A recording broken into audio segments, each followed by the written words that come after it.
বাংলাদেশে রব বলে তিনজন, ওই সুন্নি বক্তা বলতাছে। আমাদের রব কয়জন? একটু জবান খুলে কয়জন? কিন্তু আপনি অবাক হবেন, আমার আল্লাহ বলেন তোমাদের রব একজন নয়, তোমাদের রব হচ্ছে তিনজন। গোলাম রাব্বানি, কাশেমি, কাফের, মুশরিক ফতুয়া দিব রব শুনেছি একজন। আরে আমি বলছি না, আমার আল্লাহ বলেন আল্লাহ রব সারা জীবন শুনেছি একজন। তিনজন কোথায়? আমার আল্লাহ বলে কোরআনেই তো তোমাদেরকে বলেছি আমার তোমাদের রব তিনজন। আল্লাহ কে কে? আমার আল্লাহ বলে এক রব হচ্ছে আমি আল্লাহ। রব শব্দের অর্থ প্রতিপালক। আর আরো দুইটা রব কে জানো? আল্লাহুম্মা রব্বির হামহুমা কামা রব্বায়ানি সাগীরা। তোমার মা, তোমার বাবা, আমি। এই সুন্নি বক্তা কি বলছে আপনারা শুনছেন? নাউজুবিল্লাহ পড়েন, এটা শিরকি শব্দ। সে বলতেছে কোরআনেই নাকি আছে রব যে আমাদের তিনজন। পড়তেছে, আয়াত পড়তেছে, রব্বির হামহুমা কামা রব্বায়ানি সগীরা। এর অর্থ কি তারে? এই আয়াতের অর্থ হইছে, হে আল্লাহ, আপনি রহম করেন আমাদের মা বাবার প্রতি, যারা ছোটবেলা আমাদের প্রতি স্নেহ এবং মহাব্বত দেখিয়েছে। আমাদের কষ্টগুলা তারা কি করেছে? কষ্ট সহকারে আমাদেরকে লালন পালন করেছে। এখানে এই অর্থ বোঝানো হয়েছে।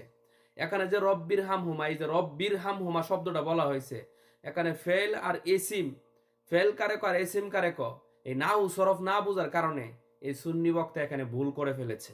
আচ্ছা, এখানে যে মা বাপ যদি আমাদের রব হয়, তাহলে আমার মা বাপে হইছে আমার রব, নাউজুবিল্লাহ। আবার আমি বিয়া করার পরে আমার ছেলে মেয়ের রব হইছে আমি, নাউজুবিল্লাহ। তাহলে আমার মা বাপের রব কারা? আমার দাদা দাদি এবং আল্লাহ, নাউজুবিল্লাহ। তাহলে পৃথিবীতে সবাই রব, সবাই রব, রবের দি ফ্যাক্টরি রে। এগুলা শিরিকি শব্দ। যেখানে ছোট্ট একটা সূরার মধ্যে, সূরা ইখলাস, কুল হুয়াল্লাহু আহাদ, যেখানে আল্লাহ ডাইরেক্ট জানায় দিছে। এই কুল হুয়াল্লাহ সূরা ইখলাসের তাফসীর করে দেখবেন, নবীর একজন সাহাবী মারা যাওয়ার পর আল্লাহ তার কবরটাকে জান্নাতের বাগান বানায় দিচ্ছে। আল্লাহ রাসূলকে জিব্রাইল জানায় দিলেন, নবী গো, ওই সাহাবী কি আমল করতো জানেন? বলে কি আমল? প্রত্যেক দিন কয়েকশো বার আল্লাহর পরিচয় তুলে ধরতো।